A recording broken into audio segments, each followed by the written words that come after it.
सबको नमस्कार। दिल्ली के अंदर अब धीरे धीरे कोरोना की स्थिति बेहतर होती जा रही है। उसी को देखते हुए पिछले हफ्ते से हम लोगों ने अनलॉक करने की प्रक्रिया शुरू की थी। ये ज़रूरी है कि अगर कोरोना की स्थिति बेहतर हो रही है तो अर्थव्यवस्था को वापस पटरी पे लाना भी बहुत ज़रूरी है। पिछले हफ्ते हमने कंस्ट्रक्शन वर्कर्स और फैक्ट्री, ये दो सेक्टर्स खोले थे। पिछले एक हफ्ते से कंस्ट्रक्शन एक्टिविटीज़ और फैक्ट्री दोनों खुले हुए हैं, लेकिन कोरोना की स्थिति अभी कंट्रोल में है। पिछले 24 घंटे में लगभग 400 के करीब केस आए हैं। 500 से भी कम हो गए अब केसेस। 400 के करीब केसेस आए हैं और 0.5% के करीब पॉजिटिविटी बची है, संक्रमण दर बची है। तो स्थिति काफ़ी कंट्रोल में है और भगवान करे ऐसे ही कंट्रोल में रहे। तो ये वाला जो लॉकडाउन पिछले हफ्ते ऐलान किया था वो सोमवार को सुबह 5 बजे तक है। उसके आगे भी लॉकडाउन जारी रहेगा, लेकिन काफ़ी सारी और एक्टिविटीज़ में रियायत दी जा रही है, उनको खोला जा रहा है। एक तो जितने बाज़ार हैं, मॉल्स हैं, उनको खोला जा रहा है ऑड इवन के बेसिस पे, कि आधी दुकानें एक दिन खुलेंगी, आधी दुकानें दूसरे दिन खुलेंगी, आधी दुकानें एक दिन, आधी दुकानें दूसरे दिन। 10 बजे से सुबह 10 बजे से शाम को 8 बजे तक दुकान नंबर के हिसाब से, ऑड इवन के हिसाब से दुकानें खोली जाएंगी। दूसरा, जितने दिल्ली में सरकारी दफ्तर हैं, उन सरकारी दफ्तरों में ग्रुप ए ऑफिसर्स जो हैं वो 100% काम करेंगे और ग्रुप बाकी उसके नीचे वाले जो हैं वो 50% काम करेंगे। लेकिन जो एसेंशियल सर्विसेज में काम करने वाले कर्मचारी हैं वो 100% काम करेंगे और हर एचओडी डिसाइड करेगा कि किसको एसेंशियल सर्विस कहना है और किसको 50% करना है और किसको 100% करना है। जितने प्राइवेट ऑफिसेज हैं उन सभी प्राइवेट ऑफिसेज में 50% मैन पावर के साथ वो खोले जा सकते हैं और लेकिन कोशिश करेंगे कि ज़्यादा से ज़्यादा लोग वर्क फ्रॉम होम करें और अपने प्राइवेट ऑफिसेज कोशिश करें अपने टाइम को स्टैगर करने की, कि ताकि सब लोग एक साथ सड़क पे ना आए। दूसरी चीज, जो स्टैंड अलोन शॉप्स हैं और जो एसेंशियल सर्विसेज प्रोवाइड करने वाली शॉप्स हैं वो ऑड इवन के बेसिस पे नहीं, वो रोज खुलेंगी। दिल्ली मेट्रो 50% कैपेसिटी के ऊपर चालू की जा रही है और ई कॉमर्स के जरिए जो सामान बेचने की प्रक्रिया है वो चालू रहेगी। तो मोटे मोटे तौर पे ये चीज़ों की रियायत दी जा रही है और मैं उम्मीद करता हूं इसके बाद देखेंगे कि आने वाले हफ्ते के अंदर भी कोरोना की स्थिति अगर काबू में रही तो और कई सारी एक्टिविटीज़ को फिर उसके अगले हफ्ते खोलेंगे। थर्ड वेव कहा जा रहा है, एक्सपर्ट्स कह रहे हैं कि थर्ड वेव आएगी। कब आएगी, कितनी भयावह होगी, इसके बारे में किसी को कोई जानकारी नहीं है। लेकिन एक जिम्मेदार सरकार होने के नाते हमारी जिम्मेदारी बनती है कि उसकी पूरी तरह से हम तैयारी करें, ताकि अगर थर्ड वेव आती है, अगर बहुत भयानक होती है, तो सरकार उस वक्त जनता के लिए तैयार हो। इसकी तैयारियां पूरे जोर शोर से दिल्ली सरकार के अंदर चल रही हैं और कल लगभग 6 घंटे तक मैंने 2 अलग अलग मीटिंग ली, एक्सपर्ट्स के साथ बात की, जिन ऑफिसर्स ने अभी कोरोना के दौरान काम किया था उनके साथ बात की। हमने 2 कमिटीज़ बनाई हैं, उन दोनों कमिटीज़ के साथ मैंने बहुत डिटेल में चर्चा की। एक चीज़ हम लोगों को ये तय करनी थी, इस बार कोरोना की जो पीक आई थी, मतलब एक दिन में मैक्सिमम कितने केस आए, लगभग 28,000 के करीब केसेस आए थे एक दिन में, 22 या 23 अप्रैल के आसपास। अगली पीक कितनी हो सकती है, तो ये तय किया गया कि अगली पीक 37,000, एक्सपर्ट्स के साथ बात करके, ऑफिसर्स के साथ बात करके, सबके साथ बात करके, कि 37,000 पीक मान के इसकी तैयारी शुरू की जाए। इसका मतलब ये नहीं है कि अगर इससे ज़्यादा की पीक आएगी तो हम तैयार नहीं हैं, हम उसके लिए भी तैयार हैं।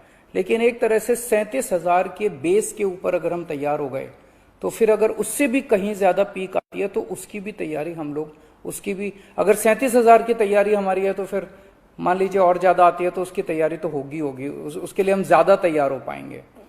तो 37,000 को एक तरह से बेस माना जा रहा है। 37,000 की पीक की तैयारी के हिसाब से अब सारे कैलकुलेशंस किए जा रहे हैं कि अगर 37,000 की पीक आती है तो कितने बेड्स की ज़रूरत पड़ेगी, कितने आईसीयू की ज़रूरत पड़ेगी, कितने उसमें से बच्चों वाले होने चाहिए, कितनी ऑक्सीजन की ज़रूरत पड़ेगी, ये सारी चीज़ें, अब कितनी दवाइयों की ज़रूरत पड़ेगी, ये सारी चीज़ें अब कैलकुलेट की जा रही हैं।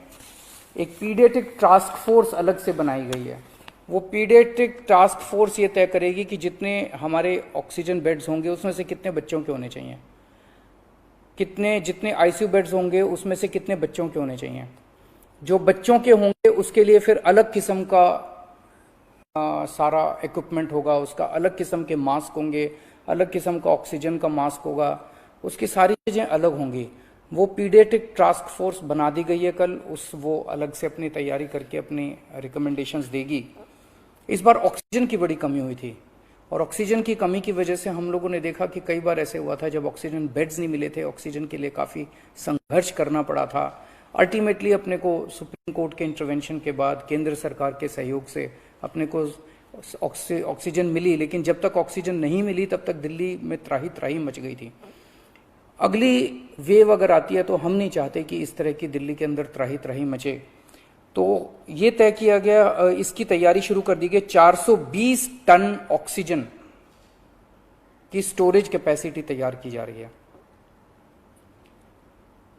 इंद्रप्रस्थ गैस लिमिटेड से बात की गई है और उन्हें 150 टन ऑक्सीजन प्रोडक्शन का प्लांट, 420 टन ऑक्सीजन तो स्टोरेज कैपेसिटी क्रिएट की जा रही है और 150 टन ऑक्सीजन प्रोडक्शन करने के लिए उनको प्लांट लगाने के लिए कहा गया है। उन्होंने कहा 18 महीने लगेंगे, लेकिन जो भी है शुरुआत कहीं ना कहीं तो अपने को करनी पड़ेगी। इसके अलावा इस बार सबसे बड़ी दिक्कत आई थी टैंकरों की। ऑक्सीजन के टैंकर नहीं थे दिल्ली में, दिल्ली इंडस्ट्रियल स्टेट नहीं है, इसीलिए अपने पास ऑक्सीजन टैंकर है ही नहीं दिल्ली में। तो 25 ऑक्सीजन टैंकर्स खरीदे जा रहे हैं ताकि अगर इस तरह की दिक्कत आए ऑक्सीजन की तो हमारे पास अपने टैंकर होने चाहिए। 64 छोटे छोटे ऑक्सीजन के प्लांट्स लगाए जा रहे हैं, वो ऑलरेडी लग रहे हैं और हमें उम्मीद है कि अगले कुछ हफ्तों के अंदर, 1-2 महीने के अंदर ये 64 ऑक्सीजन प्लांट्स लग के तैयार हो जाएंगे। अब ये जो हमने डिसाइड किया कि 37,000 केसेस की पीक के हिसाब से हम काम करेंगे, तो उसके हिसाब से तय किया जाएगा कि कितने ऑक्सीजन बेड्स की जरूरत होगी, कितने आईसीयू बेड्स की जरूरत होगी। उसके हिसाब से फिर तय किया जाएगा कि कितने ऑक्सीजन सिलेंडर्स की जरूरत होगी। जैसे अभी थोड़े दिन पहले हमने 6,000 सिलेंडर चाइना से इंपोर्ट किए थे, तो और कितने ऑक्सीजन सिलेंडर्स की जरूरत होगी और कितने ऑक्सीजन कॉन्सेंट्रेटर्स की जरूरत होगी। अगले आने वाले 1-2 महीने के अंदर ढेर सारे ऑक्सीजन कॉन्सेंट्रेटर्स दिल्ली सरकार खरीदने जा रही है। दवाइयों को लेकर 2 अहम निर्णय किए गए। एक तो ये कि इस वेव में ये देखा गया कि व्हाट्सएप खूब तेजी से, व्हाट्सएप के ऊपर दवाइयां खूब तेजी से प्रिस्क्राइब की जा रही थी और उसके ऊपर मतलब बात फैल जाए कि ये दवाई बड़ी अच्छी है तो पूरे समाज के अंदर, पूरे शहर के अंदर, पूरे देश के अंदर उस दवाई की अफरा तफरी मच जाती है। तो एक डॉक्टर्स की और एक्सपर्ट्स की टीम बनाई जाएगी। अगर किसी दवाई की डिमांड होती है तो वो डॉक्टर्स एग्जामिन करके बताएं कि इस दवाई से कोरोना में फायदा होगा कि नहीं होगा। अगर डॉक्टर कहते हैं होगा तो सरकार उस दवाई को मुहैया कराने की कोशिश करेगी, और डॉक्टर अगर कहते हैं कि ये दवाई बिल्कुल बेकार है, इससे कोरोना में कोई फायदा नहीं होगा और लोग इसके पीछे भागना बंद करें, तो जनता को उसके बारे में जागरूक किया जाएगा कि इस दवाई के पीछे भागना बंद कीजिए। एक ये। दूसरा, जो जो इंपॉर्टेंट दवाइयां हैं उनकी लिस्टें बना ली गई हैं, उसका कितना बफर, कितना स्टॉक चाहिए होगा उतना बफर स्टॉक क्रिएट किया जाएगा।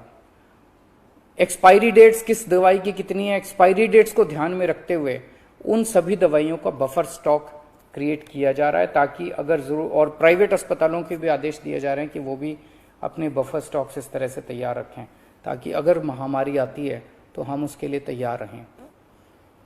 इसके अलावा 2 जीनोम सीक्वेंसिंग लैब्स बनाई जा रही हैं एलएनजेपी हॉस्पिटल में और आईएलबीएस में, ताकि हमें भी पता रहे कि दिल्ली के अंदर जो भी वेरिएंट आ रहा है वो वेरिएंट कौन सा वेरिएंट है, पुराने वाला है या कोई नया वेरिएंट आ गया है, और हमें इस बारे में क्या एहतियात बरतने की ज़रूरत है, हम एक्सपर्ट से पूछ सकते हैं।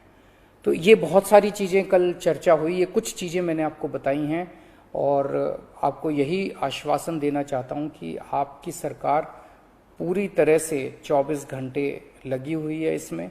मैं उम्मीद करता हूं कि अब कोई तीसरी वेव नहीं आनी चाहिए, उसके पहले हम कोशिश करेंगे अपने लोगों को वैक्सीनेट कर दें, लेकिन अगर तीसरी वेव आती है तो लोगों को तकलीफ नहीं होनी चाहिए, इसके बारे में हम पूरी कोशिश करेंगे।